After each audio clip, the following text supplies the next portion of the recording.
Capítulo 2. El ciclo francés.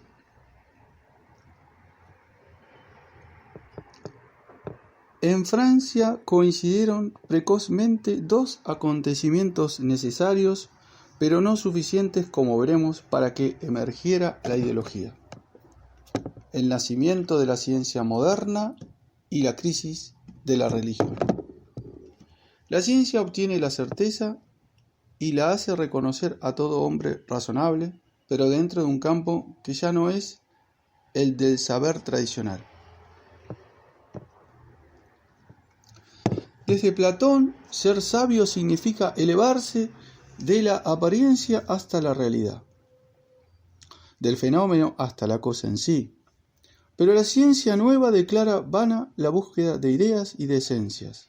La certeza no se logrará en esa dirección, sino al contrario, en el mundo de la apariencia y del cambio, en los fenómenos interrelacionados por unas leyes. No hay más ciencia que la búsqueda de las leyes. La naturaleza no invoca a la metafísica. La ciencia es autónoma, gira sobre sí misma y ya no nos introduce en cosas divinas.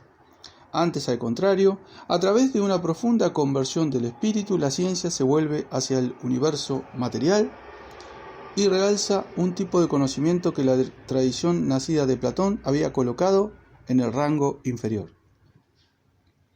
Así fue como, desde 1630, sobre la estrecha pero suficiente base de la primera gran ley probada científicamente, la ley de la inercia, se instala lo que ya puede llamarse el positivismo moderno.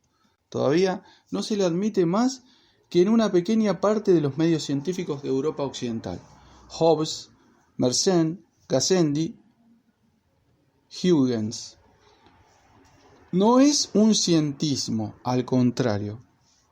Es un riguroso ceñimiento de la ciencia al objeto de donde obtiene su certeza, al fenómeno. Lo real existe, pero no es de la competencia del sabio, que se contenta con organizar las apariencias mediante un sistema de leyes. Él en sí será lo que quiera ser. La ciencia positiva no nos garantiza la conformidad del fenómeno con el objeto real. Resignémonos. El fenómeno basta para el interés del verdadero sabio. Este puede ser cristiano, mas no por ser sabio. La ciencia nueva ha cancelado la pesada hipoteca que desde la Baja Edad Media gravitaba sobre la vida del espíritu. La magia y el ocultismo han sido desacreditados por mucho tiempo. El poder de las palabras, imágenes, piedras preciosas, astros y brujos ha sido derrocado para largo. Como el embrujamiento ya no da miedo, cesa la quema de brujas. La causa de un fenómeno ya no es una potencia oculta, un en sí metafísico que la engendra, sino otro fenómeno ligado a aquel por un nexo constante. Causa siberatio, como dice Descartes. De este modo se arrumbra ese determinismo absoluto del pensamiento mágico que engloba al hombre y a las cosas dentro de un mismo sistema. El determinismo científico es parcial. Libera al hombre del primitivo determinismo total. Por ello, la gnosis, que es una maquinaria pseudo-determinista, es arrastrada en la ruina, al menos en el occidente europeo. Una vez limpiado así el campo intelectual, la Edad Clásica fue un gran siglo de filosofía y de religión. Sin embargo, tanto una como otra, despertadas y desafiadas por la ciencia, solamente propusieron soluciones bastante precarias. El cielo y la tierra proclaman la gloria del Eterno, pero el cielo y la tierra han sido desrealizados por la mera objetividad de la ciencia cuantitativa. Lo que Descartes provoca es la irrealidad del mundo, que no es el mundo en sí, sino el mundo para el pensamiento y que como tal no puede bastarse. Este mundo es inteligible por ser la obra del espíritu, que también es el autor de nuestra razón. Descartes invierte el orden tradicional. La metafísica no se halla en el término de la ciencia, sino en su principio. Fenómeno y cosa en sí se distinguen, pero Dios, reencontrado después de la consideración del pensamiento, garantiza la conformidad entre uno y otro. El ateo dice: no está cierto de nada. Fortalecido con esta certeza metafísica, Descartes emprende la reconstrucción de una física de los principios según el ideal sino según el método de Aristóteles. Con ello se corrían riesgos para la misma ciencia. Gassendi y Hobbes, empiristas como la mayoría de los sabios del siglo, se inquietan ante las generalizaciones de la física cartesiana. El siglo XVIII la condenará. Pero Descartes jamás ha tenido la ambición del saber total. No admite que el pensamiento humano pueda coincidir con el logos divino. Física y metafísica continúan separadas. Pascal acepta también la dualidad. Según él, la naturaleza humana es inexplicable sin la naturaleza irracional cristiana. Esta es la hipótesis que salva al fenómeno, en este caso al hombre, tal como se ofrece a los ojos de todos. El puente frágil es, por tanto, ese razonamiento de carácter científico que reclama una teología sin inmiscuirse en ella. Descartes y Pascal dan a cada uno lo que le es debido, a Dios y al César, a la física y a la metafísica. Un equilibrio en manera alguna evidente, ya que también han sido interpretados de modo totalmente opuesto y han sido empujados uno hacia el cientismo o el fenomenismo metafísico y el otro hacia el fideísmo. Mas este equilibrio solo podía ser mantenido por un equilibrio religioso. Ahora bien, este tampoco es muy sólido. Desde el siglo XVI, las controversias de la Reforma y el escándalo de las guerras de religión habían llevado a muchos espíritus hacia un distanciamiento e incluso a la pérdida de confianza en la idea misma de una verdad dogmática garantizada por la autoridad de la Iglesia. Algunos, a la manera de Montaigne, aspiran a desembarazarse de las cuestiones controvertidas, quizá insolubles. Son cristianos, pero en retirada. Desean un saber cierto, pero a la altura del hombre. En cierta medida, la ciencia nueva responde a esta aspiración, pero al mismo tiempo contribuye al repliegue hacia el interior y al triunfo de la subjetividad. El mundo que la ciencia ofrece ya no tiene otra presencia que la res extensa. Este mundo inhabitado, dice Pascal, aterra. El hombre, o más exactamente el sujeto, viene a ser el único ser de referencia para poder situar el mundo, comprenderlo y utilizarlo. Hay una especie de congruencia entre la constitución del hombre como sujeto de la ciencia y el subjetivismo religioso.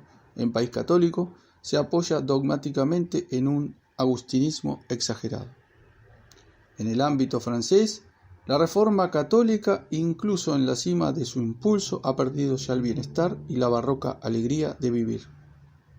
Iglesias desnudas, caras largas, costumbres austeras, son los ejemplos que se proponen a una corte todavía galante y a una nobleza todavía ardiente.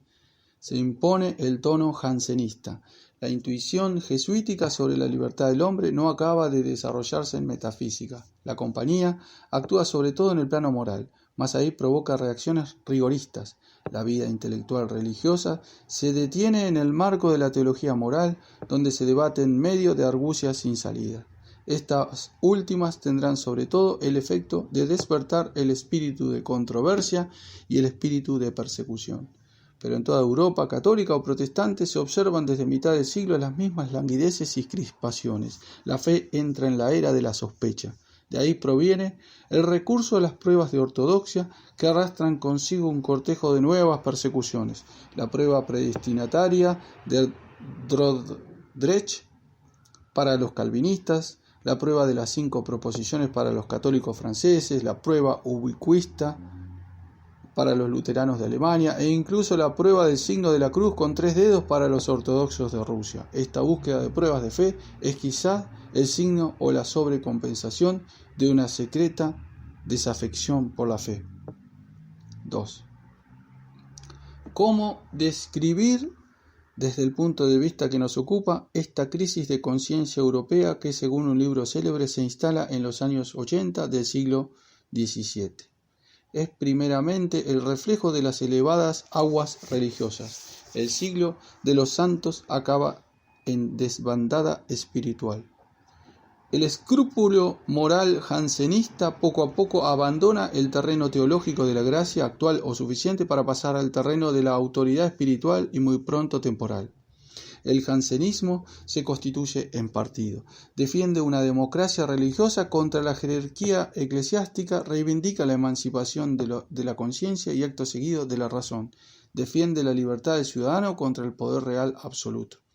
El escándalo de la revocación acaba por desacreditar a la autoridad eclesiástica, comprometida con una política sentida como anticristiana o simplemente inhumana. La revocación marca un camino decisivo. A partir de ella, la oposición religiosa se incrementa como oposición política. El universo político-religioso es englobado en bloque en el mismo rechazo. Lo que en Francia se denomina la gauche nace probablemente en 1685. En toda Europa el pensamiento religioso alcanza a la vieja corriente del liberalismo erasmiano, muy diluida, que había proseguido bajo tierra lo mismo en el ámbito católico que en el protestante, bajo el nombre de socinianismo, antitrinitarismo, unitarismo, y que constituye la matriz del deísmo de las luces. Locke y Newton eran unitarianos. Se beneficia del disgusto dejado por las secuelas de las reformas. Se beneficia también de haber conservado el sentido de la libertad cristiana fácilmente laicizable en tolerancia. Dios es arrojado fuera del mundo, padre esterilizado, postulado racional de inteligibilidad, primer relojero que abandona a sus hijos el cuidado de la máquina. Más tarde es una puerta abierta para el retorno del pensamiento gnóstico, favorecido por la siguiente circunstancia de la vida religiosa. En ausencia de una metafísica convincente, el vínculo entre Dios y el hombre y el mantenimiento de la tradición cristiana habían sido asegurados merced a la vía mística. Reprimida desde finales del siglo XVI en España, la mística ortodoxa prosigue en Francia una existencia vigilada. La condenación de Fenelón le asesta un golpe decisivo. Se desconfía de todo aquello que en la piedad no es una razón, conciencia, pensamiento. Con el transcurrir de los años, la mística se vuelve sospechosa e incluso se la tiñe progresivamente de un peligroso ridículo. Se la reduce a estados psicológicos, pero esta destrucción autoritaria de la mística ortodoxa deja el campo libre a los misticismos heterodoxos y a los iluminismos con los que se la había confundido. La posteridad de Fenelón poblará los despertares entusiastas de Inglaterra y el pietismo alemán, y el vicario saboyano podrá reconocerse en ella. El inglés Ramsay, de quien Fenelón se había alegrado de convertir al catolicismo, terminará su carrera como fundador de la francmasonería francesa. Nace por entonces el esoterismo del siglo XVIII. La mayoría de los europeos que piensan no se consideran ni dogmática ni místicamente vinculados a la ortodoxia.